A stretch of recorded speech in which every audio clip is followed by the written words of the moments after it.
Hello student, आज हम प्रतिस्थापन विधि से ऐसे शब्दों वाले क्वेश्चन को बनाएंगे।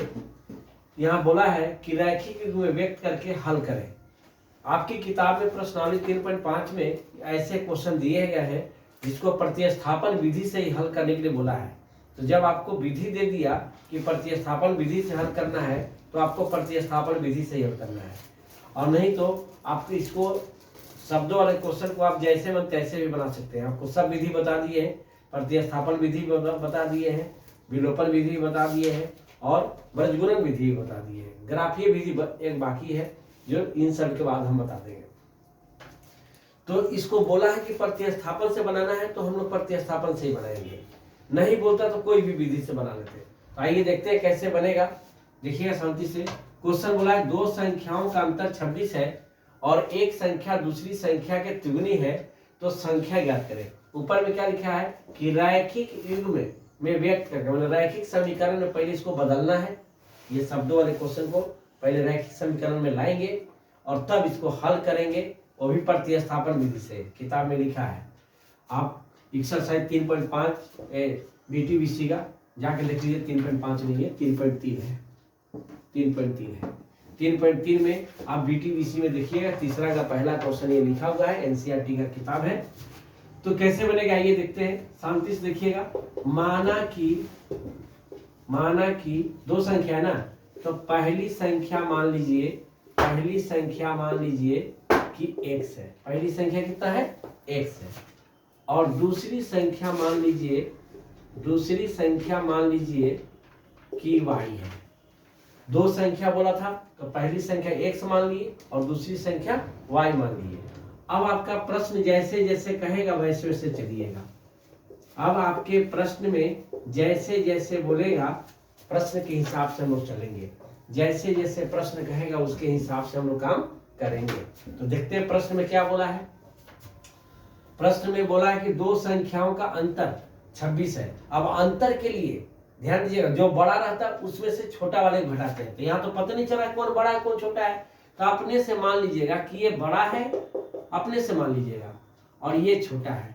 अगर आपको इच्छा है कि हम इसको बड़ा माने तो आप इसको भी बड़ा मान सकते हैं, नो प्रॉब्लम। तो जब ये बड़ा होगा तो ये छोटा होगा। कोई एगो बड़ा और कोई एगो छोटा अपने से मान लेना है। तो हम ऊपर वाले को बड़ा मान लिए और नीचे वाले को छोटा माने। क्यों? क्योंकि अंतर करना है। तो अंतर जब भी करते हैं तो बड़ा में से छोटा को करते हैं। तो अगर हम किसी एक को बड़ा मानेंगे तभी ना अंतर करेंगे। तो हम ऊपर वाले को बड़ा मान लिए और नीचे वाले को छोटा।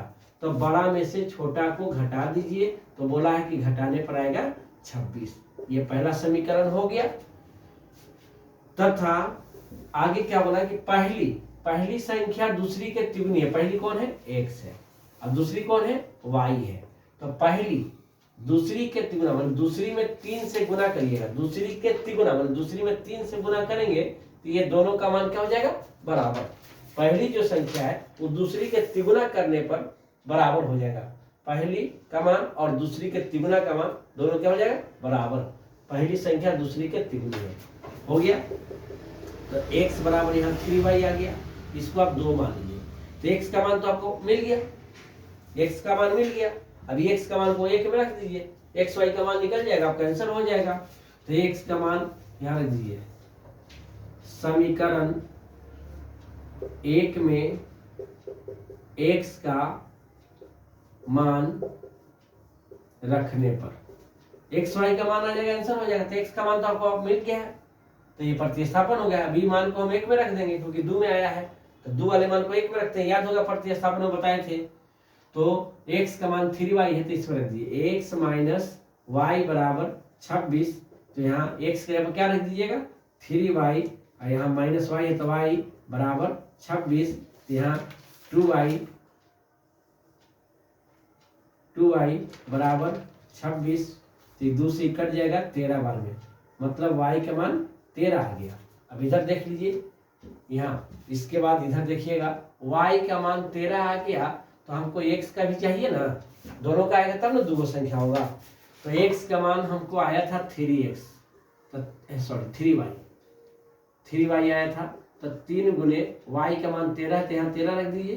तो x का मान आ गया x का मान आ गया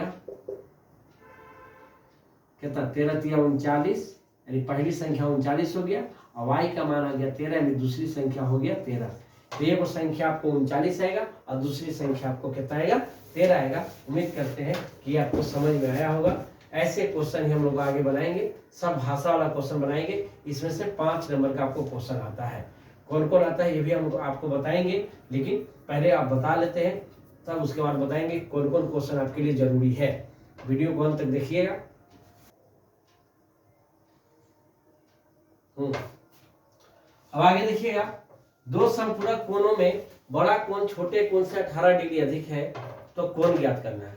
तो इसमें आपको समपूरक कोण बोला है, तो याद रखिए समपूरक कोण किसे कहते हैं। जब दो कोण को जोड़ के 90 180 आएगा, जब दो कोणों को जोड़ के 180 आएगा तो समपूरक कोण कहलाता है, और जब दो कोण को जोड़ के 90 डिग्री आएगा तो पूरक कोण या अनुपूरक कोण कहलाता है। यहाँ समपूरक बोला है, मतलब दो को जोड़ के 180 आना चाहिए। जब दो कोण को जोड़कर 180 आएगा तो हो गया समपूरक। तो यहाँ पर बोलता है कि दो को समपूरक कोण जो है ना, उसमें जो बड़ा कोण है छोटे कोण से 18 डिग्री अधिक है। यहाँ भी बड़ा छोटा की बात कहा है, तो हम ले लेते हैं। हम यहाँ मानेंगे, ऐसे क्वेश्चन 5 नंबर में आएंगे आपको। ये प्रतिस्थापन विधि से हल करने के लिए बोला, इसलिए प्रतिस्थापन से ही हल करेंगे। माना कि बड़ा समपूरक कोण, बड़ा समपूरक कोण बराबर x डिग्री, और छोटा समपूरक कोण y डिग्री हो गया। दो हो गया, एगो बड़ा हो गया, एगो छोटा हो गया। बड़ा को मान लिए x और छोटा को मान लिए y। तो प्रश्न क्या बोला है, तो प्रश्न बोला है कि जो बड़ा वाला कोण है यानी x, बड़ा वाला कोण है x है, बड़ा वाला कोण है x है, छोटा वाले से 18 अधिक है तो छोटा y है। ये बड़का जो है छोटका से 18 अधिक, अधिक मैंने प्लस, छोटका में और 18 जोड़ दीजिएगा तो ये बड़का छोटका दोनों क्या हो जाएगा बराबर हो जाएगा। बड़का जो है छोटका से अधिक, अधिक मैंने प्लस, कितना प्लस 18, छोटका में और 18 जोड़ेंगे ना तो बड़का और छोटका क्या हो जाएगा बराबर हो जाएगा। तो हम इसको x माइनस वाई बराबर 18 भी कर सकते हैं, ये पहला समीकरण हो गया। तथा समपूरक कोण को क्या बताए, याद कीजिए, समपूरक कोण को क्या बताए कि समपूरक कोण में होता है कि जब दोनों समपूरक है तो जोड़ने पर 180 आएगा। तो दोनों समपूरक है तो जोड़ के कितना आ जाएगा 180 डिग्री। कोई दिक्कत है, इसको 2 मान लीजिए, 2 समीकरण आ गया। प्रतिस्थापन विधि में क्या बताए हैं कि दोनों में से कोई एक लेकर चलिएगा और उससे x या y का मान निकालिएगा और अगले में रख दीजिएगा। पहला से चलेंगे तो दूसरा में रख देंगे मान को, और दूसरा से अगर चलेंगे तो पहला में रख देंगे।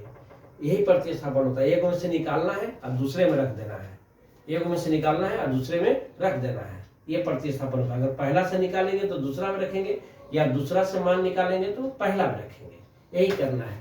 तो ये हमारे ऊपर डिपेंड करता है कि हम चले तो किससे चले। तो मान लीजिए हम पहला से चलते हैं, कोई एक उससे चलना है, पहला से चले या दूसरा से चले, पहला से चलते हैं। तो पहला में क्या दिया है x माइनस वाई बराबर 18, तो x बराबर 18 प्लस वाई, x का मान इतना आ गया। ये x का मान कहाँ से आया याद कीजिए, पहला से आया है x का मान। तो ये x के मान को हम रखेंगे कहाँ, दूसरा में रखेंगे, क्योंकि पहला से निकालेंगे तो दूसरा में रखेंगे, और अगर दूसरा से निकालेंगे तो पहला में रखेंगे। बस इतना ही याद रखिएगा। तो हम कहाँ रखेंगे दूसरा में। क्यों रखेंगे दूसरा में, क्योंकि पहला से निकाले हैं। क्या लिख दीजिएगा, समीकरण 2 में किसका मान आया है y का मान आया है। तो y की जगह पे इतना रखेंगे, y का मान रखने पर तो किसमें दूसरा में, तो दूसरा क्या है x प्लस वाई बराबर 180, x प्लस वाई बराबर 180। इसमें x की जगह पे इतना रख सकते हैं क्योंकि x का मान इतना आया है। तो x की जगह पर रख दीजिए कितना 18 प्लस वाई, x की जगह पर, बाद में इतना y है ना तो फिर ये y ले लीजिए, ये इतना x का मान हुआ, अब बाद में प्लस y है तो प्लस y ले लिए, अब बराबर 180। तो यहाँ 2y बराबर 180 माइनस 18 कर दीजिए, तो 2y बराबर घटेगा तो 162 आ जाएगा। तो इसे कट जाएगा 81 बार में, कई बार में, तो y का मान 81 आ गया, लेकिन दोनों का आएगा तब आंसर होगा, x और y दोनों का मान आना चाहिए। तो x का मान आप निकाल दीजिए, यहाँ पर ऐसे कर देते हैं, थोड़ा जगह की दिक्कत है तो ऐसे कर देते हैं। तो y बराबर आ गया कितना 81 तथा x बराबर क्या था 18 प्लस y, तो x बराबर 18 प्लस y का मान 81 यानी कि 99। तो x का मान 99 हो गया और y का मान 81 हो गया, ये आपका आंसर हो गया। ठीक है, यहाँ के बाद यहाँ बनाया है, y का मान 81 आया तो x का मान 18 प्लस y था ना, तो 18 और प्लस y का मान जो था ना 81, यहाँ 81 रख दिए, तो 18 और 81 को जोड़ दिए तो कितना आ गया 99। ये 99 है, ठीक से लिख देते हैं 99। x का मान आ गया 99, x का मान कितना आ गया, x का मान आ गया 99 और y का मान आ गया 81। ये दोनों आपका हो गया आंसर, ये दोनों आपका हो गया आंसर। इतना यहाँ के बाद यहाँ है। ठीक है, उम्मीद करते हैं कि समझ में आया होगा। ठीक है, अगर आपको कोई दिक्कत हो तो कमेंट करके बताइएगा, तो हम फिर से बता देंगे, क्योंकि अब हमको 3.5 तक ऐसी सब 2 लाख क्वेश्चन बनाना है। अभी प्रतिस्थापन से बना रहे हैं, फिर आपको विलोपन से बनाएंगे, फिर आपको ब्रजगुणन से भी बताएंगे, सब पर बताएंगे। और ऐसे शब्दों वाला क्वेश्चन ही आपको 5 नंबर में पूछता है। कैसा कैसा पूछता है ये भी बताएंगे वीडियो के अंत में, ध्यान से देखते रहिएगा। अब देखिए तीसरा क्वेश्चन बता रहे हैं। इसमें कहता है कि क्रिकेट टीम का कोच जो संचालक होता है, जो टीम का मैंने कि एक तरह का ट्रेनर होता है, वो आपको बाजार गया और 7 बल्ला लिया और 6 गेंद लिया। 7 बल्ला और 6 गेंद लिया तो 3800 रुपया दिया, दोनों को मिला के 7 गेंद का और 6 बल्ले का। फिर बाद में उसको लगा कि और कुछ चाहिए, तो बाद में फिर उसने 3 गो बल्ला और लिया और 5 गो गेंद और लिया, तो उसके लिए अलग से 1750 रुपये दिया। तो इस तरह से 2 बार खरीदारी किया, तो 2 समीकरण होगा। तो क्वेश्चन का बोला कि हमको 1 बल्ला का दाम बताइए और 1 गेंद का दाम बताइए। 1 बल्ला का दाम बताना है और 1 गेंद का दाम बताना है। तो देखिए जो पूछेगा उसी को मान लेंगे। 1 बल्ला का दाम पूछा है तो 1 बल्ला का दाम मान लेंगे, 1 गेंद का दाम पूछा है तो 1 गेंद का दाम मान लेंगे। तो यहाँ लिखेंगे माना कि 1 बल्ले का मूल्य 100 रुपया है तथा 1 गेंद का मूल्य y रुपया है। हो गया, 1 बल्ला का दाम हमसे पूछा है, हम 1 बल्ला का दाम मान लिए, x का जो मान आएगा वही 1 बल्ला का दाम होगा। 1 गेंद का दाम मान लिए y रुपया, अब y का जो मान आएगा वो 1 गेंद का दाम होगा। अब क्या करेंगे, प्रश्न से चलेंगे। अब प्रश्न से तो जैसे जैसे प्रश्न बोलेगा वैसे वैसे ले लीजिए। 1 बल्ला का दाम 100 रुपया है, तो 7 बल्ला लेंगे तो 7x देंगे, कोई बात नहीं। एक कलम का दाम 5 रुपया है तो 7 कलम लेते तो 7 गुने 5 यानी 35 रुपया देना है। ठीक उसी प्रकार 1 बल्ले का दाम 100 रुपया है तो 7 बल्ला का दाम 7x, और 1 गेंद का दाम y रुपया है तो 6 को गेंद लिया है तो 6y, 7 को बैट लिया तो 7x और 6 को गेंद लिया तो 6y, ये दोनों मिला के उसका हिसाब हो गया 3800 रुपया का। तो ये पहला समीकरण हो गया। तथा फिर क्या बोला कि बाद में वो फिर दुकान गया और 3 को बैट लिया, तो 1 बैट का दाम कितना 100 रुपया, तो 3 को बैट का दाम 3x, और 5 को गेंद लिया तो 5y देगा। और अब की ये दोनों का हिसाब कितना हो जाता है, आपकी ये दोनों जोड़ेगा, पहले ये गया तो इतना का हिसाब हुआ, अब 3 को बैट लिया है अब 5 को गेंद लिया तो इसका दोनों को मिला के हिसाब हो गया 1750 रुपया। ये दूसरा समीकरण हो गया। 2 समीकरण आ गया। हमको 1 बैट का दाम यानी x का मान बताना है और 1 गेंद का दाम यानी y का मान बताना है। तो अब देखिएगा प्रतिस्थापन से बनाना है, बार बार बता रहे हैं, बोला है क्वेश्चन में, पढ़ लीजिएगा कि प्रतिस्थापन विधि से हल करना है। तो प्रतिस्थापन से हल करने के लिए दोनों में से कोई एक लेके चलते हैं। तो आपको जो इच्छा करेगा, पहला इच्छा करेगा पहला लेके चलिएगा, दूसरा इच्छा करेगा दूसरा लेके चलिएगा। तो हम आपको पहला से ही चल रहे हैं, समीकरण 1 से चलेंगे तो यहाँ पर क्या हो जाएगा 7x + 6y = 3800। और उसके बाद क्या बोले थे कि या तो x का मान अपने मन से निकालेंगे, अपना मन से, कोई से पूछना उसना नहीं है। x का मान हमारा मन करेगा कि हम x का मान निकालें तो हम x का निकालेंगे, हमारा मन कहेगा कि y का निकालेंगे तो हम y का निकालेंगे।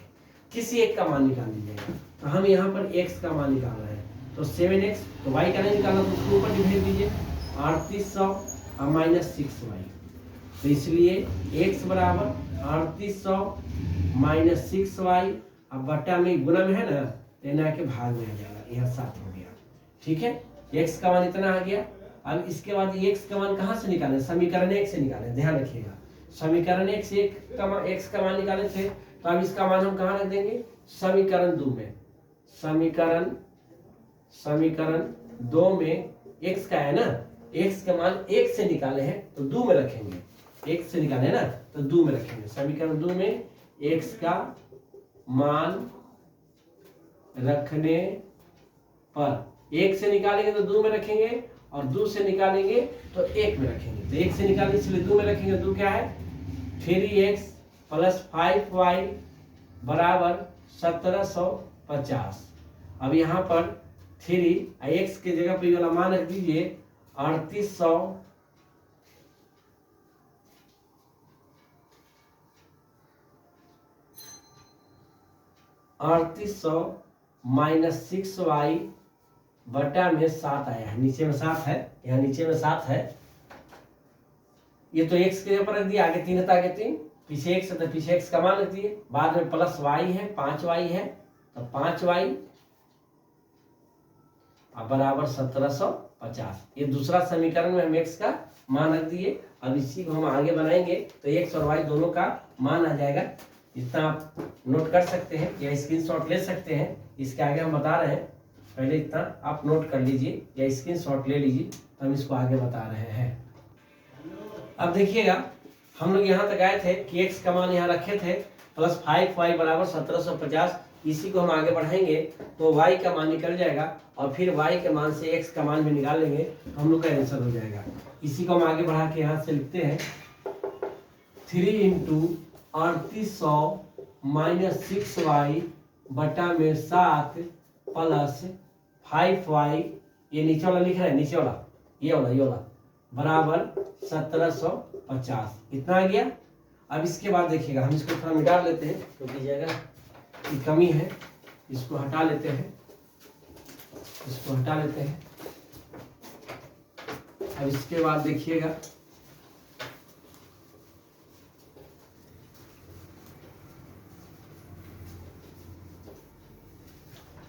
इसके बाद देखिएगा, अब यहाँ गुना का चिन्ह तो हम गुना कर लेंगे इसको, तो 3 से इसको गुना करिएगा तो 0 0 8 24 3 3 9 और 9 और 2 11, इतना आ जाएगा, इतना आ जाएगा।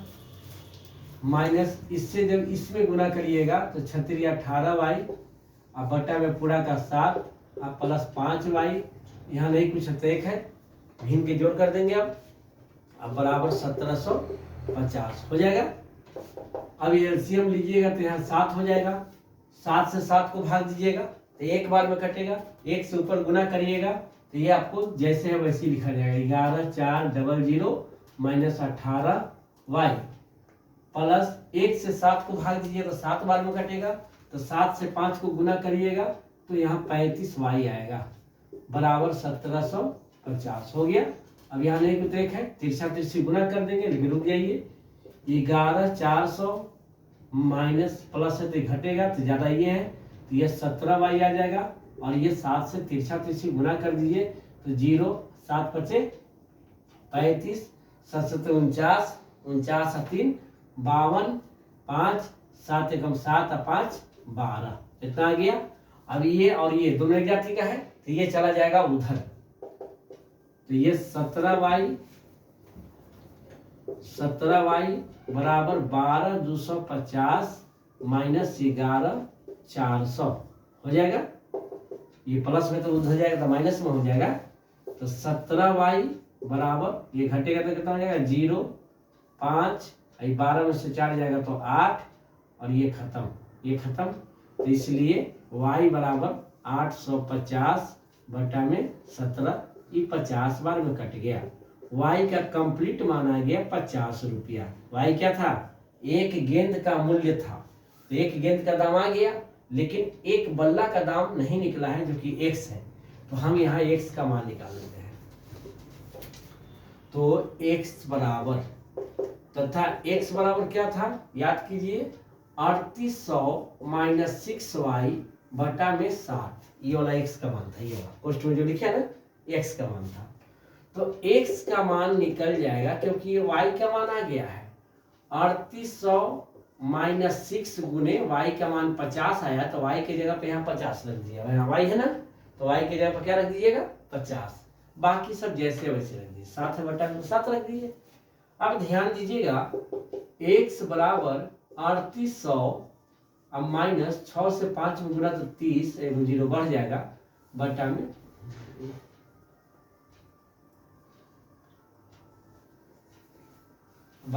7, तो x बराबर आ जाएगा 38 में से 3 घटेगा तो 35 आएगा, डबल जीरो 7 से इसको भाग दे दीजिए, तो ये 7 बचे 35, 500 आ जाएगा। और नीचे लिखते हैं x बराबर 3500 बटा में 7, इसे कट जाएगा, ये 500 आ गया। x का मान आ गया 500 रुपया जो बैट का दाम हो गया, और y का मान आ गया 50 रुपया जो गेंद का दाम हो गया। ये ऊपर वाला बैट का दाम, नीचे वाला गेंद का दाम, यही आपका आंसर हो गया। उम्मीद करते हैं कि आपको ये समझ में आया होगा। आज हम इतना ही तक बताएंगे, इसमें 6 क्वेश्चन है, 3 क्वेश्चन आपको बता दिए, बाकी हम आपको अगले वीडियो में 3 को बता देंगे। तो इस चैप्टर का सारा मैथ हम क्लियर कर दिए, बाकी 3 और बताएंगे, तो अगले चैप्टर में हम आ जाएंगे, विलोपन में आ जाएंगे, तो आपको बता देते हैं कि कौन कौन हमारे लिए जरूरी है, बोले थे कि अंतिम में बताएंगे। तो हम लोग इस तरह के शब्दों वाले क्वेश्चन में ध्यान दीजिएगा, जितना भी 2 अंक वाला क्वेश्चन होगा वो बनाएंगे, क्योंकि ऐसे ही क्वेश्चन आते हैं 2 अंक वाली, याद रखिएगा। जितना भी आयु वाला क्वेश्चन है, उम्र वाला, एज वाला, आयु वाला, ठीक है, आयु का क्वेश्चन बनाएंगे, और क्या चाल वाला, नदी के नाव के चाल वाला, नाव के चाल वाला क्वेश्चन बनाएंगे, और क्या बनाएंगे, और क्या बनाएंगे 2 अंक वाली हो गया, आयु वाला हो गया, नाव के चाल वाला हो गया, आंसर वाला, भीन वाला क्वेश्चन। बस हम लोग ये 4 टाइप का एकदम दिमाग में बैठा कर बनाएंगे, यही चारों में से कोई एगो 5 नंबर में आपको आएगा। फिर से सुन लीजिए, 2 अंक वाली जितना भी क्वेश्चन होगा सब हम लोग ध्यान से पढ़ेंगे। आयु वाला, जैसे कि जैकब के उम्र वाला, सोनू नूरी वाला उम्र वाला है वो, नाव के चाल वाला, नाव के धारा के विपरीत चलती है, ये होता है, धारा के अनुकूल चलती है, होता है, और भीन वाला, अंश हर वाला, अंश में इतना जोड़ देंगे तो 1/2 हो जाएगा, अंश में इतना जोड़ देंगे तो 3/4 हो जाएगा, इस टाइप। ये 4 क्वेश्चन हम लोग मोस्ट वीवीआई के रूप में पढ़ेंगे। जितना भी 2 अंक वाला रहेगा वीवीआई है, जितना भी उम्र वाला है सब वीवीआई है, जितना भी नाव के चाल वाला है सब वीवीआई है, जितना भी भीन के अंश हर वाला है सब वीवीआई है। ये 4 टाइप का ये भाषा वाला क्वेश्चन में जरूर पढ़ेंगे, ठीक है। तो हम लोग को बाकी जो आगे का 3 गो क्वेश्चन है, उसमें एक भीन वाला है, एक उम्र वाला है, ये जरूर देखेंगे। आज के वीडियो में बस इतना ही। अगले दिन हम लोग इसको टॉपिक वीवीआई, इस टाइप का जो है ना क्वेश्चन, वो वीवीआई है, याद रखिएगा, वीवीआई है, इसलिए इसको ध्यान में रखिएगा। तो उम्मीद करते हैं कि आज ये सब समझ में आया होगा। और 2 अंक वाली, नाव के चाल वाला, भीन वाला और उम्र वाला, ये 4 टाइप का क्वेश्चन किसी भी हाल में दिमाग में फिट कर लेंगे, एकदम किसी भी हाल में दिमाग में फिट कर लेंगे, क्योंकि इसी टाइप के यही चारों में से कोई क्वेश्चन इस टाइप का आता है। तो आज के लिए बस इतना ही। अगर हमारा वीडियो अच्छा लगा होगा तो सब्सक्राइब कर दीजिए, लाइक कर दीजिए, और ज़्यादा से ज़्यादा अपने दोस्तों में शेयर कीजिए, ताकि उन्हें भी ये सब तरीका जानने के लिए मिले और उन्हें भी हमारे वीडियो का ज़्यादा से ज़्यादा लाभ मिले। Thank you. जय हिंद, जय भारत।